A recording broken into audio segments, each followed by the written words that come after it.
Parliament का session होने वाला है और हम उम्मीद करते हैं कि इस पार्लियामेंट सेशन के अंदर पार्लियामेंट स्मूथली और प्रॉपरली फंक्शन करेगा।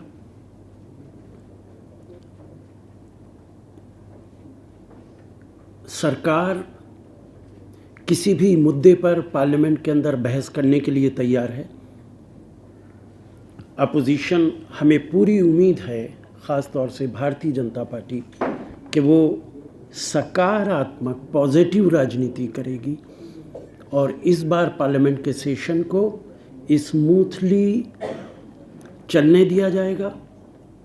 जिस मुद्दे को, जिस मोशन को अपोजिशन या कोई भी पार्लियामेंट का मेंबर पार्लियामेंट के रूल्स के मुताबिक चर्चा करना चाहेगा, सरकार वो चर्चा करना चाहेगी। और हम उम्मीद करते हैं कि पिछले कई सेशंस की तरह पार्लियामेंट के इस सेशन का वही हशर नहीं होगा, चूँकि हमें याद है कि एक पूरा सेशन भारतीय जनता पार्टी ने नहीं चलने दिया था जेपीसी के मुतालबा लेकर, और इसके बाद हमने उस वक्त भी कहा था कि जेपीसी से पहले ही हमने इंक्वायरी शुरू कर दी है, सीबीआई अपना काम कर रहा है, इन्वेस्टिगेशन हो रहा है। लेकिन इसके बावजूद वो लोग चाहते थे कि जेपीसी कॉन्स्टिट्यूट की जाए। जेपीसी कॉन्स्टिट्यूट हुई, लेकिन जेपीसी के बनने के बाद भी उनका रवैया किस तरीके का है ये बात पूरा देश जानता है। लेकिन हमें उम्मीद है कि इस सेशन को smoothly opposition Bharatiya Janata party चलने देगी। दूसरी बात जो बहुत अहम मुझे आपसे कहनी है, आज गवर्नमेंट की तरफ से भी प्रेस कॉन्फ्रेंस हुई है, कपिल सिब्बल साहब ने की है। 2G स्पेक्ट्रम के मामले में इस देश के अंदर देश के लोगों को गुमराह करने की पूरी कोशिश की जाती रही है। सुप्रीम कोर्ट के फैसले के मुताबिक सरकार ने ऑक्शन कराया और वो सब आपके सामने, कितना रेवेन्यू आया, कितना रेवेन्यू नहीं आया, उसी तरह ऑक्शन किया गया 2G के मामले में। CAG की रिपोर्ट में कहा गया था, मैं ये आपको पढ़ के सुनाना चाहूँगा। CAG की रिपोर्ट में कहा गया था कि ये पेज नंबर 9 है शुरू का प्रीफेस के अंदर, the presumptive laws as per the methods adopted would be as given in the table below। और उसके मुताबिक 1,76,000 करोड़ रुपए का ये प्रिजम्पशन किया गया था कि सरकार के रेवेन्यू को नुकसान हुआ। पेज नंबर 53 पे कहा गया था, if price is calculated at 3G rates, which can also be taken as one of the indicators for assessing the value of 2G spectrum allocated to licensees in 2008, the value works out to 1,11,512 crore against 9,014 crore realized by DOT। 9,000 crore रुपए आए सरकार के पास, जबकि 1,11,000 करोड़ रुपए आ सकते थे अगर 3G के पैटर्न पे उसको ऑक्शन किया जाता। Similarly for spectrum allotted under the dual technology as referred in paragraph 4.8 CAG की रिपोर्ट के मुताबिक the value would have been 40,526 crore as against 3,372 crore collected by government। 3,000 crore रुपए के करीब आए और अनुमान था कि अगर ऑक्शन किया जाता तो 40,000 करोड़ से ज़्यादा पैसा सरकार को मिलता। The total difference in value worked out is more than 1,39,000 crore. 1,39,000 crore से ज़्यादा का नुकसान सरकार को हुआ। आखिर में कहा गया, जो बार बार मेंशन हुआ है, paragraph 5.5, in an open transparent system there is a possibility that government would have earned even more revenue than these new entrants have been able to attract, which is approximately 1,75,000 crore। इतना नुकसान presume किया CAG ने कि 1,76,000 करोड़ रुपए का नुकसान देश के रेवेन्यू को हुआ, चूंकि सरकार ने ऑक्शन नहीं कराया था। सुप्रीम कोर्ट ने डायरेक्शन दी, सरकार ने ऑक्शन कराया, और उस वक्त जो ऑक्शन था वो 2G स्पेक्ट्रम का था। इस बार 2G, 3G, 4G तमाम स्पेक्ट्रम शामिल थे। तब सरकार के पास 9,000 समथिंग रेवेन्यू आ पाया। यहां मैं एक बात कहना चाहूँगा, I am not commenting on the report of CAG at all. Just I am mentioning those paragraphs. We have respect for all institutions, including constitutional authorities. उन सब की हम इज्जत करते हैं, हम किसी पे कोई टिप्पणी नहीं करना चाहते, लेकिन साथ साथ हम ये भी कहते हैं कि तमाम इंस्टीट्यूशंस को, इंक्लूडिंग कॉन्स्टिट्यूशनल अथॉरिटीज़, अपने ज्यूरिसडिक्शन में रहकर ही काम करना चाहिए। We should not go beyond our jurisdiction. वहाँ गड़बड़ पैदा हो जाती है। सरकार कोई बिजनेसमैन नहीं है, सरकार कोई कॉरपोरेट हाउस नहीं है, सरकार रेवेन्यू के लिए काम नहीं करती है, सरकार पैसा कमाने के लिए काम नहीं करती। सरकार सड़कें बनाती है जिन सड़कों से कोई रेवेन्यू सरकार को हासिल नहीं होता है। सरकार किसान के लिए नहरें बनाती है जिसके लिए कोई रेवेन्यू सरकार को हासिल नहीं होता है। ये फैसला सरकार का होता है। देश के लोगों को कैसे फ़ायदा पहुंचाया जा सकता है, देश के लोगों को सहूलियत कैसे मिल सकती, देश को आगे कैसे बढ़ाया जा सकता है। 98-99 करोड़ लोगों के पास आज मोबाइल है। सरकार की पॉलिसी के मुताबिक है। सरकार चाहती है कि ज़्यादा से ज़्यादा लोगों के पास बातचीत करने के इंस्ट्रूमेंट्स आएं। ये सरकार की पॉलिसी है। आज ऑक्शन हुआ सरकार के मुताबिक, और उसमें जो रेवेन्यू आया है वो आप सबको मालूम है। और इस दरमियान अपोजिशन ने, भारतीय जनता पार्टी ने कोई कसर नहीं उठा के रखी है देश के लोगों को गुमराह करने के लिए। लेकिन आज एक बार फिर दूध का दूध और पानी का पानी हुआ है। सच्चाई देश के सामने आई है, सही सूरत हाल देश के सामने आ गई है। हवा की जद से जिसको बचा रहा था मैं,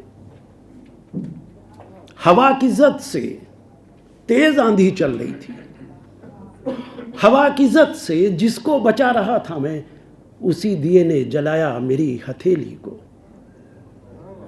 हम कोशिश कर रहे थे कि देश के अंदर ज़्यादा से ज़्यादा लोगों के पास मोबाइल पहुँचे, कम्युनिकेशन के इंस्ट्रूमेंट्स पहुँचे, और जिस दिए को हमने जलाया था उसी ने हमारी हथेली को जलाने की कोशिश की। लेकिन आज एक बार फिर ये साबित हुआ कि सरकार की जो पॉलिसी थी वो सही पॉलिसी है। एक आखिरी बात और कहना चाहूँगा, उसके बाद आप जो पूछना चाहें पूछे। पेट्रोल की कीमत एक बार फिर कम हुई है। पिछले अक्टूबर से दूसरी बार कम हुई है। और यही बात हम हमेशा कहते हैं कि पेट्रोलियम कंपनीज इंडिपेंडेंट हैं अपना फैसला करने के लिए।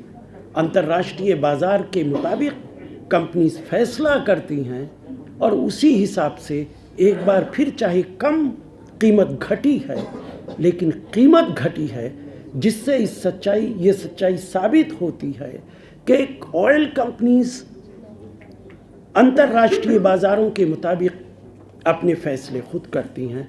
Thank you very much. अब आप जो पूछना चाहें। आज लखनऊ में समाजवादी पार्टी ने अपने उत्तर प्रदेश चुनाव के लिए, लोकसभा चुनाव के लिए लिस्ट जारी की, जिसमें 2 जगह उन्होंने अपने कैंडिडेट नहीं दिए। तो क्या ये माना जाए कि अब समाजवादी पार्टी हमसफर हो गई है यूपीए के लिए, कांग्रेस के लिए, केंद्र सरकार? देखिए, समाजवादी पार्टी को ये इख्तियार है कि वो अपने उम्मीदवार कहाँ खड़ा करें, कहाँ खड़ा ना करें, और गालिबन अभी उन्होंने 50 ही उम्मीदवारों की फहरिस्त, 55 फहरिस्त मुझे ठीक मालूम नहीं, लेकिन इतने उम्मीदवारों की फहरिस्त अभी दी है, तो इसलिए 2 जगह नहीं दी, इसका क्या संदेश है? देखिए, मैं फिर कहूँगा ये फैसला समाजवादी पार्टी का फैसला है, और इस सवाल को अगर आप समाजवादी पार्टी से पूछेंगे तो ज़्यादा मुनासिब होगा। अभी एक क्वेश्चन ये है कि आप लोगों ने अपने चुनाव की तैयारियां शुरू कर दी हैं, उधर दूसरी तरफ समाजवादी पार्टी ने घोषित कर दिए हैं अपने कैंडिडेट। क्या लगने लगा है कि समय से पहले चुनाव की सुगबुगाहट हटाई? देखिए, चुनाव समय पर होगा, सरकार को किसी तरीके का कोई खतरा नहीं है, ये बात हम बहुत बार कह चुके हैं।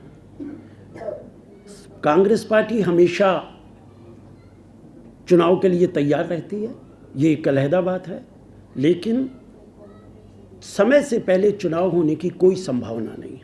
सर जयराम रमेश ने आज एक स्टेटमेंट दिया जिसमें उन्होंने ये कहा कि इंडिया का हेल्थ केयर सिस्टम कोलैप्स हो गया है।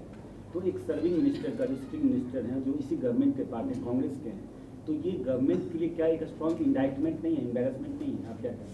देखिए, ये बयान हमने देखा नहीं है, जयराम जी से बात करेंगे किस संदर्भ में उन्होंने कहा है, उसके बाद आपसे बात करेंगे। जी,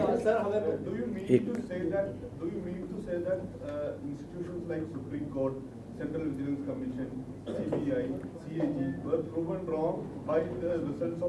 I didn't say so.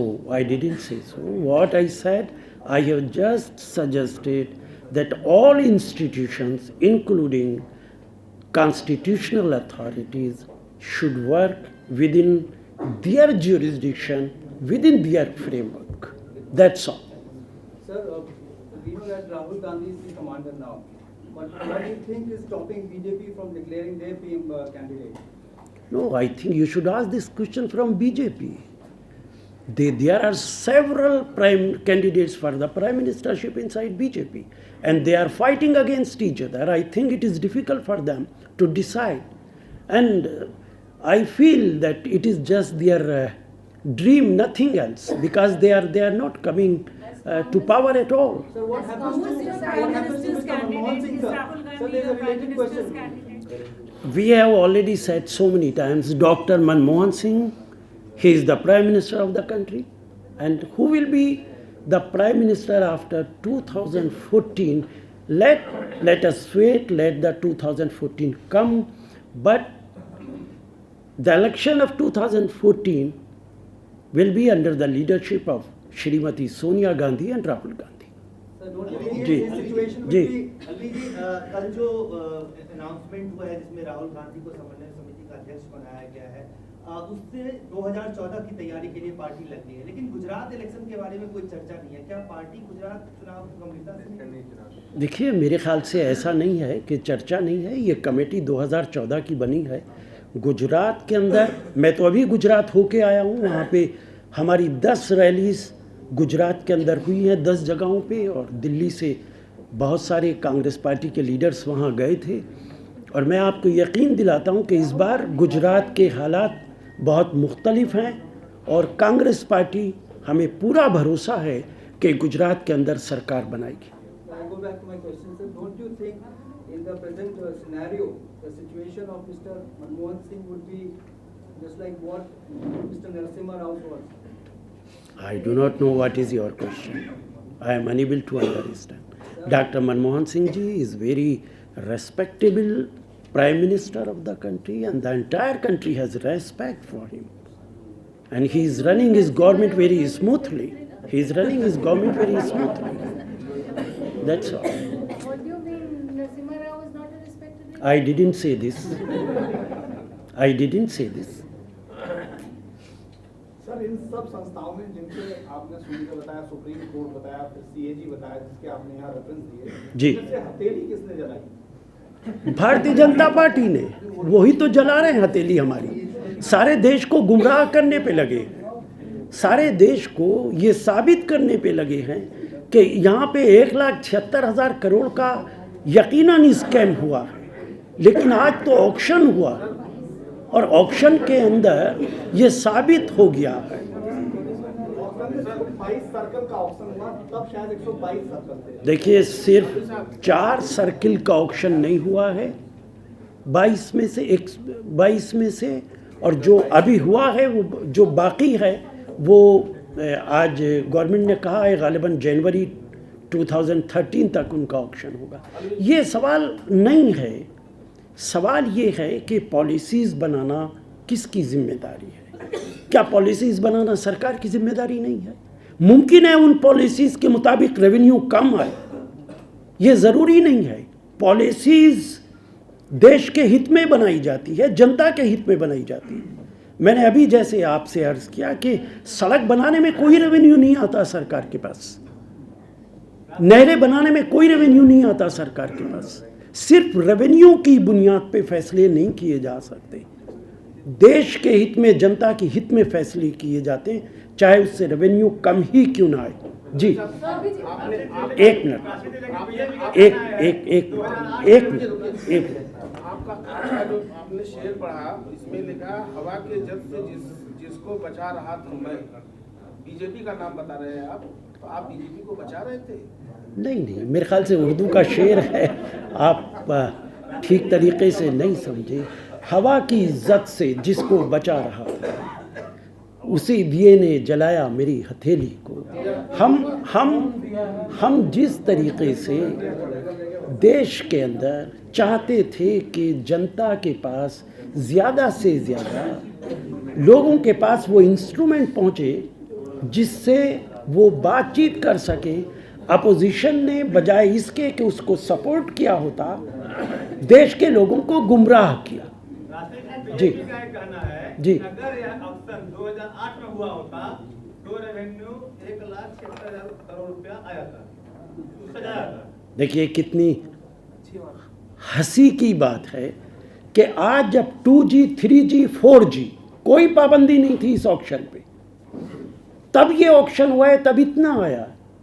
और उनका कहना कि 2007 में अगर ये ऑक्शन हुआ होता तो ज़्यादा आया होता।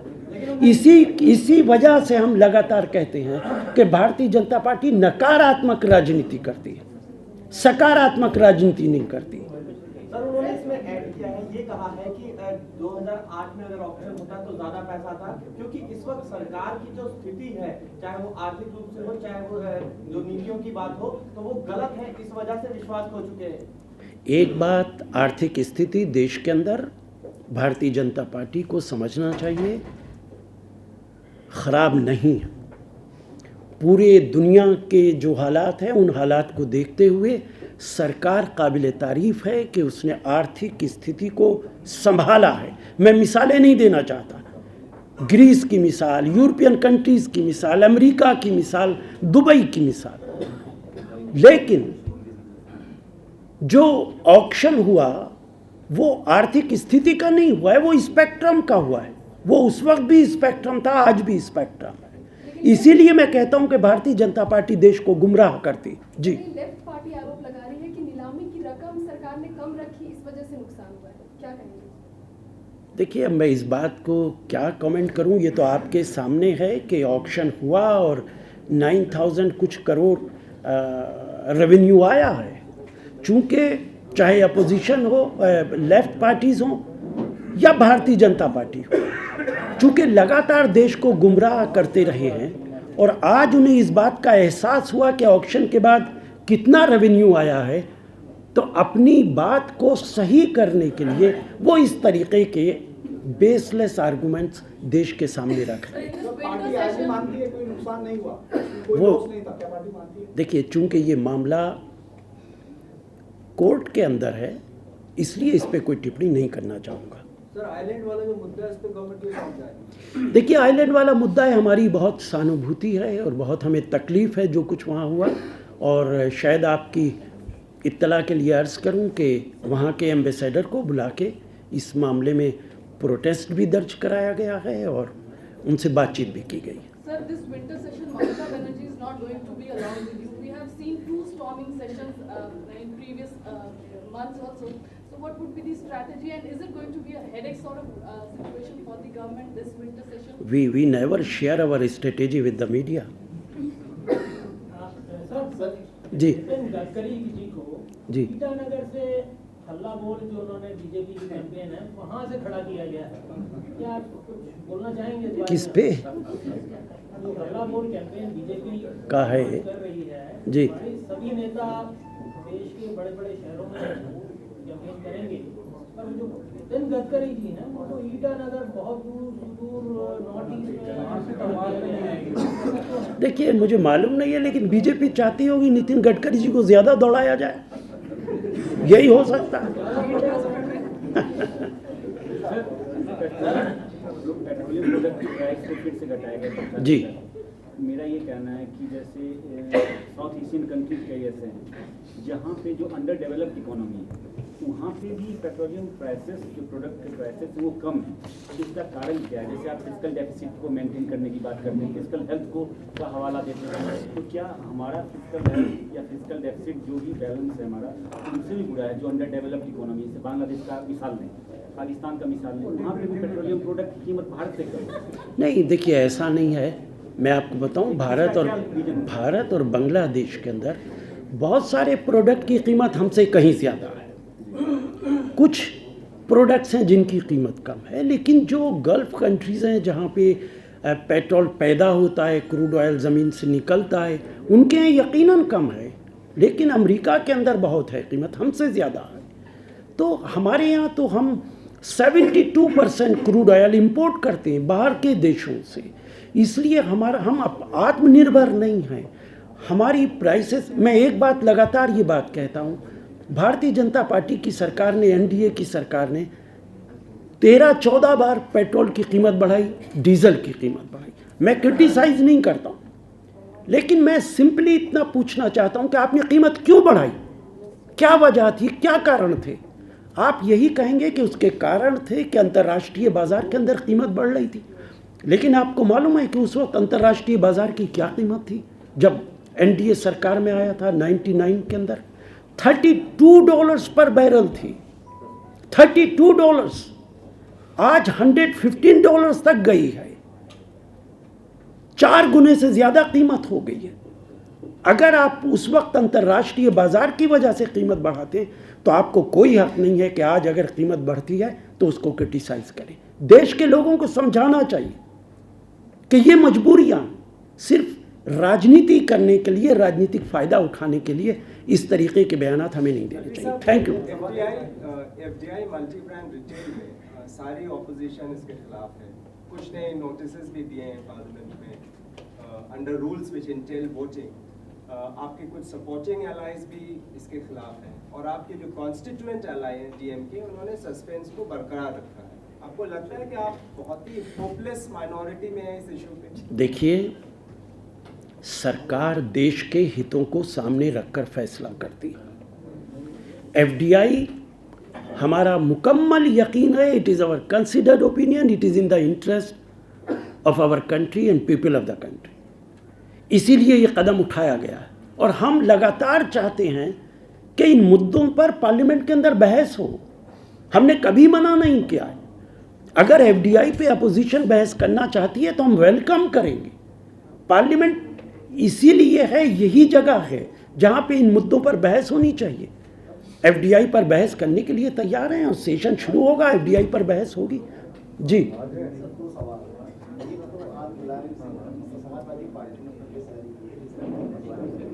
जी मुलायम सिंह परिवार के कई लोगों का नाम है।